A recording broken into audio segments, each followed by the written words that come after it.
And when you're running and setting up a website for the first time, there's a few things you need to get right before you go to anyone and ask them to quote or ask them to get working on your website. First of all, you need to know fundamentally what is the purpose of your website. Is it to sell things? Is it to communicate a message? Is it to drive people to a physical location? Now, if you just go to a web designer and say, I want a website, they'll build you a website. But quite often that won't fit with what you want them to do with your website, what you want the visitors to your website to do. So understand fundamentally whether it's make a purchase, visit a store or location, or maybe just inquire for more information. Perhaps you want to get them on the telephone so you can sell to them like you normally would. And once you've got that in place, it's that needs to drive all of the web design and all of the kind of construction of a website, because those call to actions, what the ultimate desired result of someone visiting your website, will have a huge influence on the design that's there.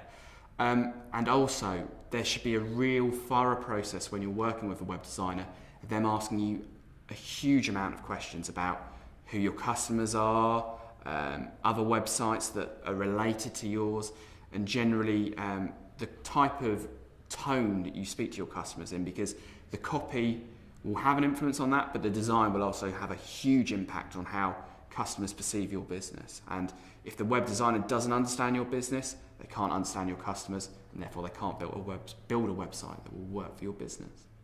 Traditionally, it was always expensive for a company to build a website, and there were two reasons for that. One was no one really knew what work was required putting into a website. So because it was a new thing, people could charge a wide variety of prices that didn't always reflect quality. But also, quite often in the price of getting a website built, you had to factor in the cost of buying a CMS, a content management system, that would allow you to edit your website once the web developer had finished working with you. And they used to be very, very expensive. Over the last 2, 3, maybe even 4 years, there's been a huge rise in the open source, low cost or free CMS systems, like WordPress, for example, which is a blogging piece of software that can also be used to control websites. They cost next to nothing or free. So actually your money is spent on design rather than on a software license. And that's meant that prices have fallen to produce a website. However, the cost of a website should be relative to the amount of time that it takes the web developer to produce that website.